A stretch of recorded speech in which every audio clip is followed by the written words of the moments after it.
सवाल। ऐसा क्यों होता है? हम ऐसा क्यों करते हैं? बताओ ना पापा, हम ऐसा क्यों करते हैं? कोई जवाब नहीं मिला, हमने सवाल पूछने बंद कर दिया।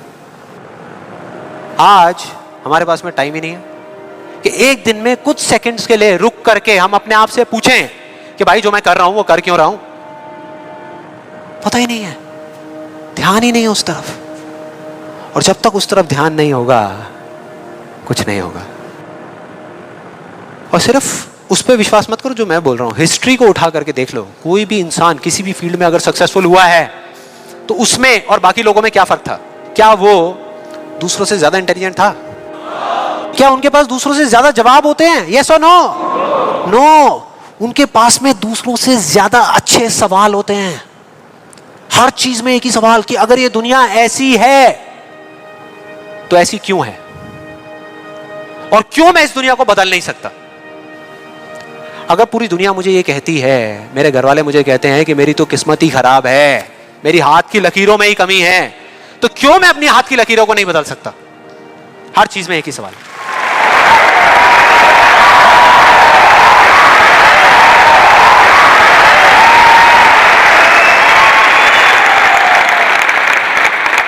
और दूसरी तरफ किसी फेलियर के पास चले जाओ, उनके पास आपको सिर्फ जवाब मिलेंगे, सवाल एक भी नहीं। सिर्फ एक्सक्यूजेस मिलेंगे, सिर्फ बहाने मिलेंगे, बस। सवाल पूछ ही नहीं रहे तो जवाब मिलेगा कहां से? कहां से मिलेगा? मिल ही नहीं सकता। तो मैं क्या कह रहा हूं कि लाइफ में आप जो कुछ भी कर रहे हो, जो भी, उससे कोई फर्क नहीं पड़ता, लेकिन अगर आपके पास में इस क्यों का बिल्कुल क्लियर जवाब है तो उस काम को आप पूरे विश्वास के साथ कर रहे हो। और अगर इस क्यों का जवाब ही नहीं है तो आप सिर्फ उस काम को अंधविश्वास पे कर रहे हो, जो आज नहीं तो कल टूटेगा ही टूटेगा। फॉर एग्जाम्पल, मैं आपको एक रियल लाइफ एग्जाम्पल से बताता हूं। क्या कभी आप लोगों के साथ ऐसा कुछ हुआ है कि घर में कोई बड़ा सा फंक्शन चल रहा हो, जैसे किसी की शादी हो रही हो, और वहां पे कोई रिलेटिव बीमार हो गया? हुआ है? कितने लोगों के साथ हुआ है ऐसा? हुआ है। तो ऐसे में क्या होता है? क्या होता है? जैसे ही किसी की तबीयत खराब होती है तो बाकी लोग क्या करते हैं? डॉक्टर बन जाते हैं, अपनी अपनी राय देते हैं आकर के। मेरी फैमिली में भी एग्जैक्टली बिल्कुल ऐसा ही हुआ था। मेरी एक कजिन सिस्टर की शादी थी और मेरे एक अंकल आए हुए थे अब्रॉड से। उनकी तबीयत खराब हो गई, उनको बुखार हो गया, और जैसे ही एक एक करके सब लोगों को पता लगा तो सब लोग आए और आ करके अपने अपने आइडियाज देने लगे। एक आंटी जी आई, काढ़ा बना करके, अपना अदरक का, तुलसी का, शहद का वो काढ़ा बना करके, बेटा ये पी लो, 2 घंटे में ठीक हो जाओगे, बुखार अभी उतर जाएगा, बहुत पुराना नुस्खा है। उसके बाद में एक अंकल आए, बड़े फनी, वो आ करके उन्होंने ऐसे उनके सर पे हाथ रखा, गर्म हो रहे हैं। फिर उन्होंने कहा कुछ नहीं है, इनको ठंडी बर्फ की पट्टियां कर दो, अभी सारा बुखार उतर जाएगा। ऐसे सब तरह तरह के लोग आ रहे थे, तरह तरह के, और अपने अपने आइडियाज दे रहे थे। सबको पूरा विश्वास था कि ये करने से वो ठीक हो जाएंगे, उनका बुखार उतर जाएगा। लेकिन इसका बिल्कुल उल्टा हुआ। अगले दिन सुबह उनका बुखार कम होने की बजाय और बढ़ गया, तेज हो गया। और अब ऐसे में बड़ा मजा आता है कि जो लोग जितना ज्यादा कॉन्फिडेंट थे ना अपने नुस्खे को लेकर के, वो उतना ही पीछे हट गए। उनका जवाब था कि भाई मैं तो कल ही कह रही थी कि डॉक्टर को बुला लो, किसी ने मेरी सुनी नहीं। हाँ? डॉक्टर आया, वहां पे आकर के उसने पूरा चेकअप किया, कुछ टेस्ट बताए, शाम तक रिपोर्ट्स आई और पता लगा कि उनको मलेरिया था। डॉक्टर को जैसे ही पता लगा उसने कुछ दवाई दी और अगले कुछ दिनों में वो बिल्कुल ठीक हो गए। तो क्या फर्क था डॉक्टर में और बाकी लोगों में? डॉक्टर ने कुछ भी करने से पहले, मतलब कि अपना इलाज शुरू करने से पहले, कोई भी नुस्खा बताने से पहले यह पता लगाया कि उनको बुखार क्यों हुआ, और बाकी किसी ने यह पता लगाना जरूरी ही नहीं समझा कि उनको बुखार हुआ क्यों।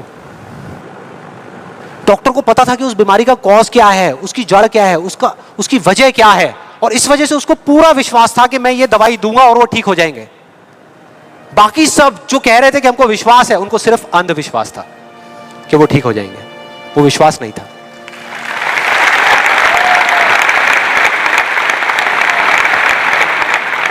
इन दोनों के बीच में ना इतना एक बिल्कुल पतली सी लाइन का फर्क होता है, विश्वास में और अंधविश्वास में, जिस वजह से बहुत बार हम अपने अंधविश्वास को विश्वास का नाम दे देते हैं। और इसका आज की डेट में सबसे बड़ा एग्जाम्पल, सबसे बड़ा, वो है लॉ ऑफ अट्रैक्शन। सुना है यहां पे? कितने लोगों ने सुना है लॉ ऑफ अट्रैक्शन के बारे में? ऑलमोस्ट सबने सुना है। अब ये बहुत मजेदार है, लॉ ऑफ अट्रैक्शन। मुझे बहुत लोग मिल चुके हैं, मतलब काफी लोग मिले हैं जो आ करके मुझसे पूछते हैं कि भाई आपके हिसाब से आपको क्या लगता है कि लॉ ऑफ अट्रैक्शन काम करता है या नहीं करता? तो मेरा सिंपल सा जवाब होता है कि अगर आप मेरा जवाब चाहते हो तो जवाब है हाँ, कि ये काम करता है। साइंटिफिकली जिसको बोलते हैं law of cause and effect, और स्पिरिचुअली जिसको बोलते हैं लॉ ऑफ कर्मा, ये उसके ऊपर बेस्ड है। तो इसमें कोई शक नहीं है कि ये काम करता है, लेकिन वैसे नहीं जैसे कि कुछ लोग अपनी बुक्स के थ्रू और वीडियोस के थ्रू इसके बारे में बता रहे हैं, वैसे नहीं। आप में से कितने लोगों ने वीडियो देखी है? बहुत सारे लोगों ने देखी है, तो आप शायद समझ जाएंगे। बाकी लोगों के लिए मैं थोड़ी एक्टिंग करके दिखाता हूं, अपना वो थोड़ा फिरंगी स्टाइल में, वो जो डबिंग करके बोलते हैं ना, ये बिल्कुल एक अलादीन के चिराग जैसा है।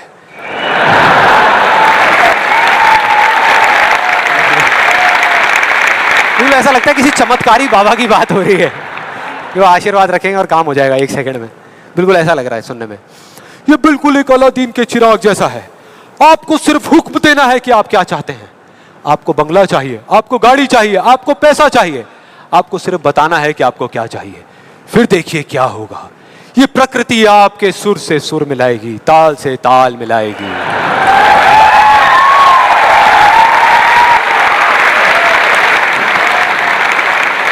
और इसके बाद बड़ा मजा आता है। एक बंदा आता है वहां पे उस वीडियो में, वो आकर के कहता है अच्छा इतना आसान है, तो मैं 3 लड़कियों के साथ डेट पे जाना चाहता हूं। 3 लड़कियों के साथ। और उसको बोलते हैं, उसको जवाब मिलता है उस लॉ ऑफ अट्रैक्शन वाले लोगों से, आपको कुछ भी नहीं करना, आपको सिर्फ एक पेंटिंग बनानी है। अपनी एक पेंटिंग बनाइए जिसमें आप बैठे हैं और साथ में 3 लड़कियां बैठी है, और फिर देखिए क्या होता है। और वो बंदा पेंटिंग बनाता है। उसके कुछ दिन बाद किसी चमत्कार की वजह से वो लड़का एक पार्क में बैठा होता है, उसके आसपास में 3 लड़कियां बैठी होती हैं, और उसमें से एक लड़की उसको अंगूर खिला रही होती है। भाई क्या है ये? क्या है ये? अगर मजाक नहीं है तो आप में से कितने लोगों ने ये ट्राई किया? मैं लॉ ऑफ अट्रैक्शन की बात कर रहा हूं, 3 लड़कियों के साथ डेट पे जाने की बात नहीं कर रहा। ऐसे पता नहीं कितने एग्जाम्पल्स हैं उस बुक में, उस वीडियोस में। एक सबसे फनी एग्जाम्पल जो बहुत लोग ट्राई कर रहे हैं, आई एम श्योर यहाँ पे भी बहुत लोगों ने ट्राई किया होगा, कार पार्किंग का। उसमें एक आदमी बोलता है, मैं जब अपने घर से निकलता हूं तो मैं सोचता हूं कि वो गाड़ी की जो पार्किंग है वो मेरे लिए खाली पड़ी होगी, और मैं जैसे ही जाता हूं वो पार्किंग मेरे लिए खाली पड़ी होती है, और मैं जा करके अपनी गाड़ी लगा देता हूं। क्या कमाल है यार। देखो कई बार मुझे 1-2 मिनट वेट भी करना पड़ता है, लेकिन फिर वो जगह अपने आप मेरे लिए खाली हो जाती है। मैं क्या करता हूं, मैं सिर्फ सोचता हूं वो जगह मेरे लिए खाली। कमाल है यार। हाँ, बढ़िया लग रहा है ना, सुनने में अच्छा लगता है। ये सारी बातें सबको अच्छी लगती है, किसको नहीं लगेंगी? सच बताओ, मुझे भी अच्छी लगेंगी सुनने में। बुरी किसको लगेगी? कि सोचना शुरू कर दो और गाड़ियों की पार्किंग मिलनी शुरू हो जाएगी। ये आई एम श्योर बहुत लोगों ने ट्राई किया होगा। कितने लोगों ने ट्राई किया है? आपके हिसाब से काम करता है ये? अच्छा, एक सवाल है, हमेशा करता है या कभी कभी करता है? कभी कभी। कभी कभी करता है। लेकिन फिर वो एक लॉ कैसे हुआ? लॉ उसे कहते हैं जो एक ही कंडीशन में अगर सेम कॉज हो तो उसका सेम इफेक्ट आना चाहिए, उसको लॉ कहते हैं। सिंपल है भैया। अगर कंडीशन सेम है, आप एक ही जमीन पे 2 बीज बोओगे आम के, तो दोनों आम के पेड़ ही बनेंगे, एक एप्पल का पेड़ नहीं बन सकता। सीधा सा फंडा है। तो इसका मतलब कहीं ना कहीं कुछ कंफ्यूजन है, कुछ गड़बड़ है। तो मैं एक बहुत बड़ा यहां पर एक कमिटमेंट करने वाला हूं, एक बहुत बड़ा चैलेंज करने वाला हूं इन वीडियोस के अंदर। मेरा ओपन चैलेंज है उन लोगों को जिन्होंने ये बुक लिखी है और जिन्होंने वीडियोस बनाई है, क्योंकि उनसे ज्यादा कौन जानता है इस लॉ के बारे में। वो जानते हैं कि वो क्या कह रहे हैं, वो समझते हैं कि वो क्या कह रहे हैं। तो मेरा ओपन चैलेंज है कि हम एक शर्त लगाते हैं, इस दुनिया में कहीं पर भी एक पार्किंग लॉट चूज करेंगे जो थोड़ा सा बिजी रहता हो, और वहां पर वो एक स्पॉट आइडेंटिफाई करेंगे, पार्किंग का स्पॉट, और अपने लॉ ऑफ अट्रैक्शन की पूरी पावर लगाएंगे। लगा सकते हैं, क्या दिक्कत है? सोचना ही तो है। सोचते रहेंगे, फील करते रहेंगे, मेरे को ये जगह मिलेगी मिलेगी मिलेगी। करो। जिस दिन उनको वो जगह मिल गई, मेरा एक कमिटमेंट है और मैं ये ओपन चैलेंज कर रहा हूं, उनको मैं 1 लाख रुपए दूंगा और जिस दिन नहीं मिली उन्हें मुझे सिर्फ 10,000 रुपए देने हैं, सिर्फ 10,000 रुपए। मतलब 1 का 10। कुछ लोगों का दिमाग चलना शुरू हो गया, अबे ये बढ़िया यार, मैं जा रहा हूं, मैं आ रहा हूं इस चैलेंज के लिए। कितने लोगों को लगता है कि वो आएंगे, इस चैलेंज को एक्सेप्ट करेंगे? कितने लोगों को लगता है? नहीं आएंगे, वो नहीं आएंगे, वो आ ही नहीं सकते, क्योंकि उन्हें भी पता है कि सच क्या है और झूठ क्या है। वो सब अच्छे तरीके से इस बात को जानते हैं, क्योंकि मैं जिस लॉ के बेसिस पे बात कर रहा हूं, मैं कोई थियोरेटिकल कॉन्सेप्चुअल बात नहीं कर रहा, मैं बात कर रहा हूं लॉ ऑफ प्रोबेबिलिटी के बेस पे, जिसके बेस पे इस दुनिया के सारे कैसीनोस चल रहे हैं। एक बिजी पार्किंग है 100 गाड़ियों की, उनको उस स्पॉट पे पार्किंग मिलने की प्रोबेबिलिटी क्या है? 1:100, एग्जैक्टली 1%। उनको नहीं मिलने की क्या है? 99:100। मतलब यहां पर एक बहुत बड़ा मैसेज है, जरूरी नहीं है जो बातें सुनने में अच्छी लग रही है वो एक्चुअल में अच्छी हो। यहां किसी ने बैंक लोन लिया हुआ है? किसी ने कोई बैंक लोन लिया हुआ है? हाँ, तो जो आपने बैंक लोन लिया हुआ है, आपकी मंथली EMI जाती होंगी बैंक को, इंस्टॉलमेंट जाती होंगी, जाती हैं। तो अब मैं आपको 2 ऑप्शंस देने वाला हूं, 2 ऑप्शंस, आप बताना आपको सुनने में कौन सा ऑप्शन ज्यादा अच्छा लग रहा है। पहला ऑप्शन कि आप जो काम कर रहे हो उसको पूरा दिल से करो, दिन रात करो, खूब काम करके जो आप पैसा कमाते हो उससे वो इंस्टॉलमेंट्स पे कर दो। दूसरा ऑप्शन है कि आपको ये सोचना है कि बैंक अपना जो लोन है वो माफ कर देगा और अपना पैसा वापस मांगना बंद कर देगा, और रातों रात कहीं से आपके कोई दूर के अंकल आपको 25-25 हजार रुपए महीने के चेक भेजना शुरू कर देंगे। कौन सा ऑप्शन ज्यादा अच्छा लग रहा है सुनने में, पहला या दूसरा? दूसरा। यही वजह है, इसी वजह से ये सब हो रहा है। वो जो झूठ बोल रहे हैं ना, उनकी कोई गलती नहीं है, वो ही बोल रहे हैं जो लोग सुनना चाहते हैं, और वो नहीं जो सच है, क्योंकि सच बहुत कम लोग सुनना चाहते हैं। इस वजह से सारी चीजें हो रही हैं।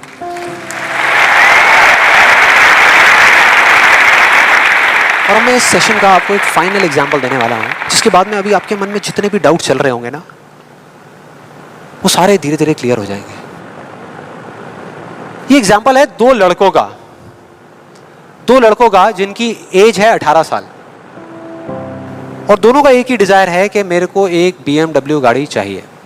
दोनों का यही है, और अगले 10 साल के अंदर अंदर चाहिए, बस तरीका थोड़ा सा अलग अलग है।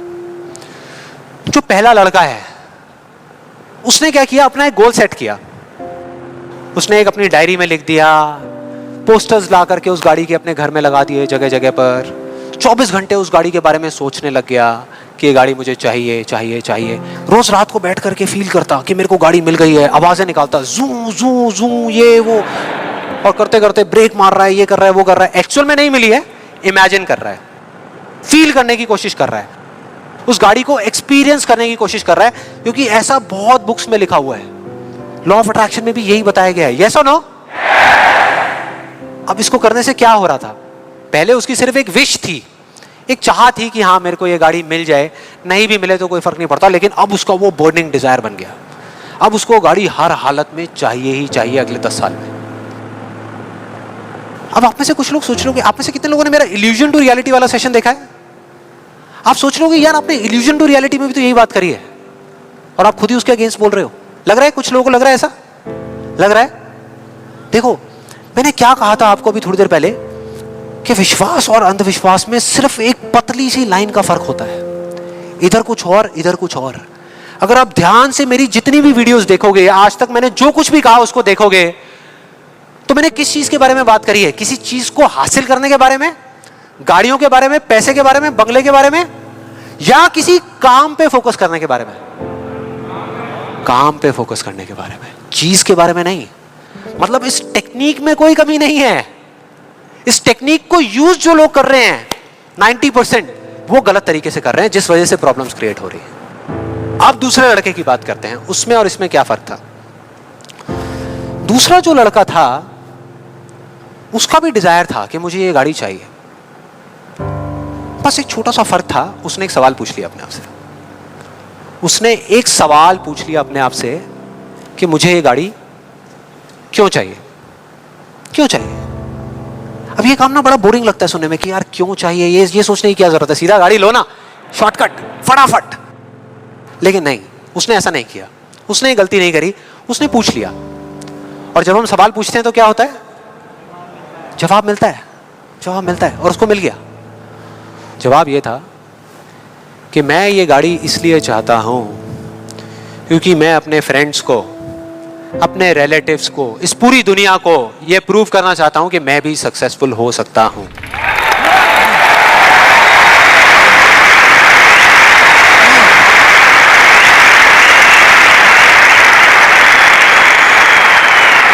तो उसको जवाब मिल गया कि मैं ये इसलिए चाहता हूं क्योंकि मैं प्रूव करना चाहता हूं। फिर उसने दोबारा सवाल किया कि क्यों? मैं क्यों अपने आसपास वालों को, इस पूरी दुनिया को ये प्रूव करना चाहता हूं? क्यों करना चाहता हूं? और फिर उसको एक जवाब मिला, क्योंकि मेरे आसपास में जितने भी लोग हैं वो सब यही कर रहे हैं। उसने एक आखिरी सवाल पूछा और जब उसका जवाब मिला ना तो वो हिल गया, उसके सारे फंडे क्लियर हो गए। वो सवाल था कि सब ऐसा क्यों कर रहे हैं? और उसको जवाब मिला, सब ऐसा इसलिए कर रहे हैं क्योंकि सब ऐसा ही कर रहे हैं। बस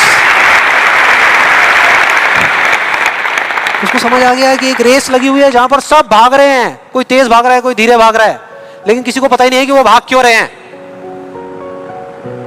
और जैसे ही उसको ये समझ आया, उसको ये जवाब मिला, तो उसको ये तो नहीं पता था कि मैं अब क्या करने वाला हूं, लेकिन उसको ये समझ आ गया कि मुझे क्या नहीं करना।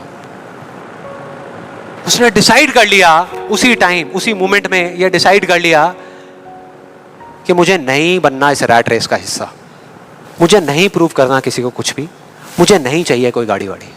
अब मैं वो करूंगा जो मेरा दिल कहता है, जो मेरे अंदर की आवाज है। बाढ़ में गई दुनिया।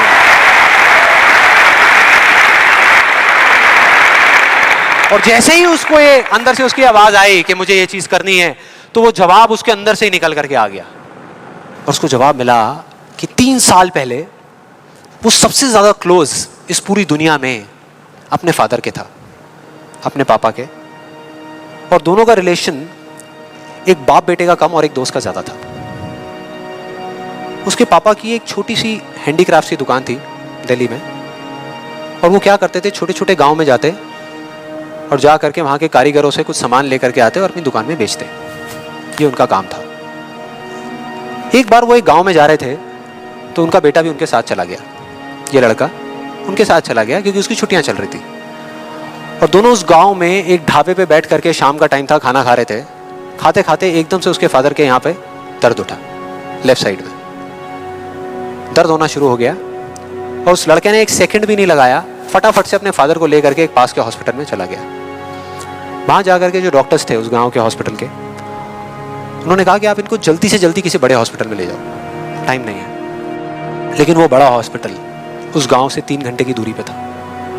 और जब वो वहां पहुंचा और उसके फादर को इमरजेंसी वार्ड में लेकर के गए, तब तक सब ठीक था। लेकिन उसके 10 मिनट बाद डॉक्टर्स आए और आकर के उन्होंने बोला, वी आर सॉरी, अगर आप 15 मिनट पहले आ जाते तो हम कुछ कर सकते थे। 15 मिनट पहले। अब जैसे ही इस लड़के के साथ ये हुआ था तो बिल्कुल सुन्न हो गया था, मुंह से एक वर्ड बाहर नहीं आ रहा था। उसको समझ ही नहीं आ रहा था कि मैं क्या बोलूं, क्या सोचूं। उसने ऐसा कुछ सोचा ही नहीं था, एकदम से हो गया, एकदम से हो गया। और उसके काफी देर बाद जाकर के, उसके 5-10 मिनट बाद जाकर के उसके अंदर से एक चीख निकली थी, एक अजीब सी बात निकली थी जो उसको उस टाइम पे नहीं समझ आई थी कि ये बड़े डॉक्टर्स बड़े शहरों के बड़े हॉस्पिटल्स में ही क्यों होते हैं, छोटे छोटे गांव में क्यों नहीं होते।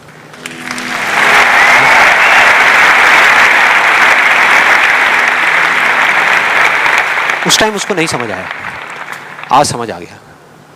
उसको समझ आ गया कि मेरे साथ ऐसा क्यों हुआ था, जिससे कि मैं एक डॉक्टर बनूं और जा करके छोटे छोटे हॉस्पिटल्स में काम करूं, ना कि एक गाड़ी खरीदूं।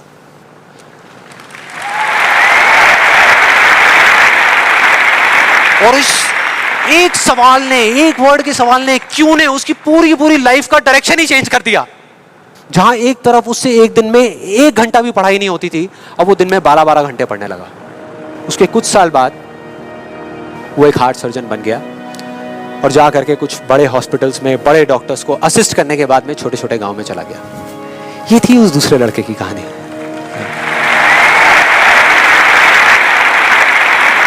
10 साल हो गए हैं, तब दोनों 18 साल के थे, आज दोनों 28 साल के हो चुके हैं। लेकिन क्या दोनों की लाइफ में थोड़ा बहुत फर्क होगा? एक बार देखते हैं एग्जैक्टली कि क्या फर्क होगा। जो पहला लड़का था उसने इस लॉ को पूरे विश्वास के साथ प्रैक्टिस किया, लॉ ऑफ अट्रैक्शन को पूरे विश्वास के साथ कि ये काम करता है, करेगा करेगा, इतने लोग बोल रहे हैं गलत थोड़ी होंगे, पूरी दुनिया बोल रही है कि ये काम करता है। उसने किया, लेकिन फ्यूचर किसी के हाथ में नहीं है ना, उसको नहीं मिला, उसको वो गाड़ी नहीं मिली। क्या होगा उसके साथ में? क्या होगा? खुश रहेगा? टूट जाएगा, पागल हो जाएगा, बिखर जाएगा, समझ ही नहीं आएगा कि हो क्या रहा है मेरे साथ में। यह है एक सिचुएशन। दूसरी सिचुएशन कि उसको BMW गाड़ी नहीं मिली लेकिन होंडा सिटी मिल गई। अब क्या होगा? खुश रहेगा? रह ही नहीं सकता, रह ही नहीं सकता, क्योंकि ये गोल सेटिंग करके और ये सब करके उसने अपने डिजायर को बढ़ा लिया, अपने अंधविश्वास को इतना बढ़ा लिया कि अब उसको वो ही गाड़ी चाहिए और किसी गाड़ी से उसका काम ही नहीं चलने वाला। जबकि अगर दूसरे एंगल से देखा जाए तो एक 28 साल के लड़के के लिए जो मिडिल क्लास बैकग्राउंड से बिलोंग करता है, अपने पैसों की एक होंडा सिटी गाड़ी खरीदना भी बहुत बड़ी बात होती है, राइट? बहुत बड़ी बात होती है। अब तीसरी सिचुएशन ये बहुत इंटरेस्टिंग है। मान लो 10 साल में एक चमत्कार हुआ, उसने कई तरह के काम करे और उसको BMW गाड़ी मिल गई। अब क्या होगा? खुश रहेगा? सेटिस्फाइड हो जाएगा अपनी लाइफ से, बैठ जाएगा आराम से, हाँ, मिल गई, यही तो चाहिए था, मिल गया, हो गया काम, लाइफ बढ़िया हो जाएगी उसकी। उसका लालच और बढ़ जाएगा, उसका अंधविश्वास और बढ़ जाएगा। वो कहेगा कि अगर इस लॉ ऑफ अट्रैक्शन को प्रैक्टिस करके मुझे 10 साल में ये गाड़ी मिल सकती है तो अगले 5 साल में कितना बड़ा घर क्यों नहीं मिल सकता? यस और नो? मतलब कि उसको सब कुछ मिल चुका होगा लेकिन वो उसको छोड़ करके फ्यूचर के अंदर किसी और चीज को पकड़ लेगा। सब कुछ होने के बाद भी वो फ्यूचर में जिएगा और उसकी हालत बिल्कुल एक ऐसे खरगोश के जैसी हो जाएगी जिसके सर के सामने किसी ने डंडा लगा करके गाजर को टांग दिया। इमेजिन करो कैसा होगा वो खरगोश, जो उस गाजर को देख तो सकता है, बिल्कुल उसकी आंखों के सामने है, उसको खाने के लिए भाग भी सकता है लेकिन कभी खा नहीं सकता, मरते दम तक सिर्फ भाग सकता है, खा नहीं सकता। क्योंकि उसकी जो खुशी है वो उस काम में नहीं है जो वो काम कर रहा है, किसी चीज में है, बाहर है, उसके अंदर नहीं है। अब देखते हैं दूसरे लड़के को। ये बहुत इंटरेस्टिंग है कि इस दूसरे लड़के का क्या होगा।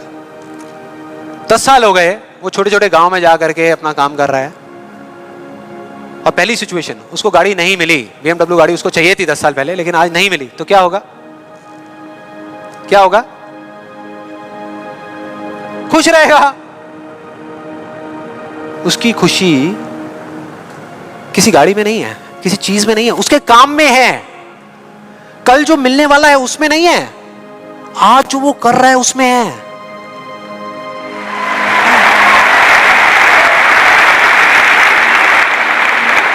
दूसरी सिचुएशन, उसको BMW नहीं मिली, होंडा सिटी मिल गई, तो क्या होगा?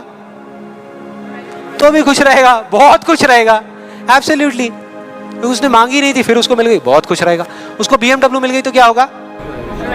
खुश रहेगा। लेकिन इस वजह से नहीं कि उसको ये गाड़ी मिल गई, इस वजह से क्योंकि वो जो काम कर रहा है उसमें उसको खुशी मिल रही है।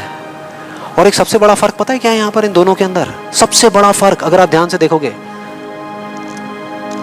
ये जो दूसरा लड़का है, अगर इसको गाड़ी मिल गई, जो डॉक्टर है, और छिन गई 1 साल बाद, तो क्या होगा? तब भी खुश रहेगा। लेकिन जो पहला है उसका क्या होगा? अरे वो सिर्फ डर में जिएगा, वो सिर्फ डर में जिएगा। जो है उसको खोने का डर, जो मैं चाहता हूं उसके ना मिलने का डर, 24 घंटे सिर्फ डर।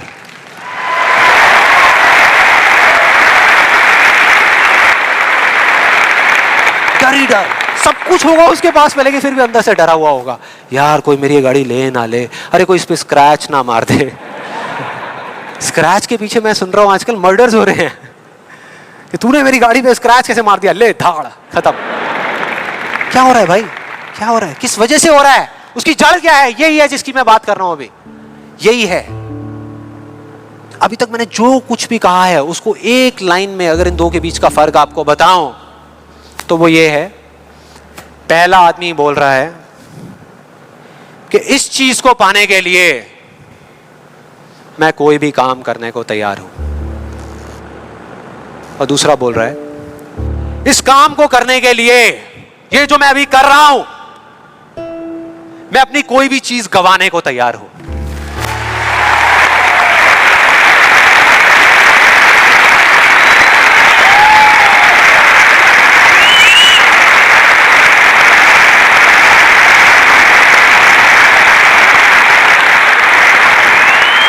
एक की जिंदगी का मकसद है, जो पहला है पाना, हासिल करना, उस चीज पे कब्जा करना किसी भी तरीके से, बस वो चीज मेरे हाथ में आ जाए। फिर चाहे इसके लिए उसको धर्म के रास्ते पे चलना पड़े या अधर्म के, वो चलेगा। उसको सही काम करना पड़े या गलत करना पड़े, वो करेगा। लेकिन दूसरा, उसके लिए अपने अंदर की आवाज को सुन करके, अपने अंदर की मतलब कि अपने दिल की आवाज को सुन करके किया गया कर्म ही इस दुनिया का सबसे बड़ा धर्म है।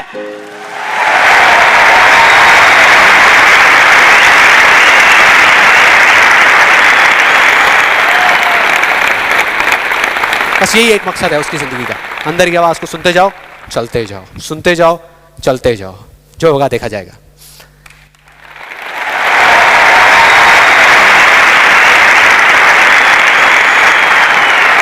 और इस गलत फहमी में मत रहना कि जो पहला है उसको दूसरे से ज्यादा मिलेगा, ये सोचना भी मत।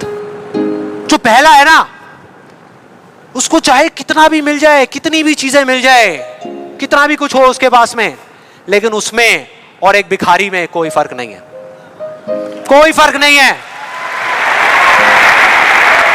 दोनों का सिर्फ एक काम है, मांगना, मांगना। तो अगर उसको मिला भी, पहले वाले को अगर मिला भी, तो बस इतना ही मिलेगा जितना वो मांग सकता है या जहां तक वो सोच सकता है, उससे ज्यादा नहीं मिल सकता। लेकिन जो दूसरा है,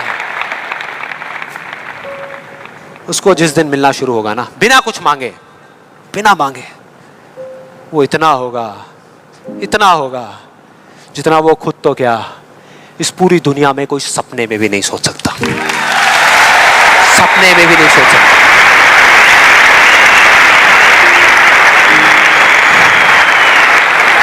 और इसका जो मैं आपको बोल रहा हूं, एक जीता जागता एग्जाम्पल आपके सामने खड़ा है।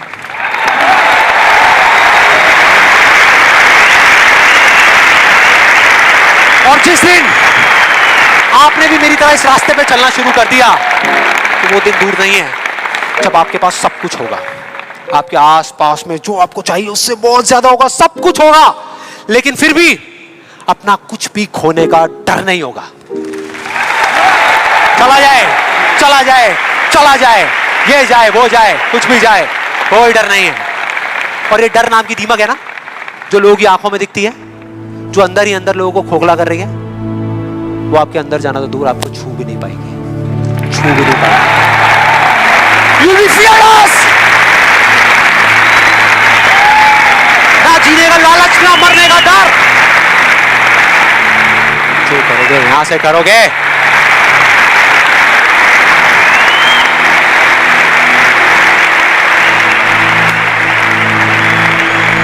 और फिर चाहे आपके रास्ते में एक मुश्किल आए या 1000 आए, कोई फर्क नहीं पड़ता। चाहे एक आदमी आकर के आपको रोकने की कोशिश करे या 1 लाख लोग आकर के आपके सामने खड़े हो जाएं, अरे आपको रोकना तो दूर, किसी में इतना दम भी नहीं होगा कि वो आपको हिला भी सके।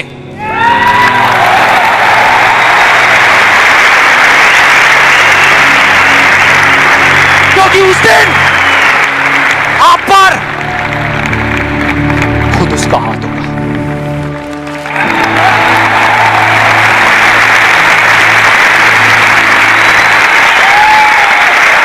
और फिर अगर आप चाहोगे भी ना, चाहोगे भी, तो भी अपने आप को आगे बढ़ने से नहीं रोक पाओगे। You'll be unstoppable! You will be unstoppable!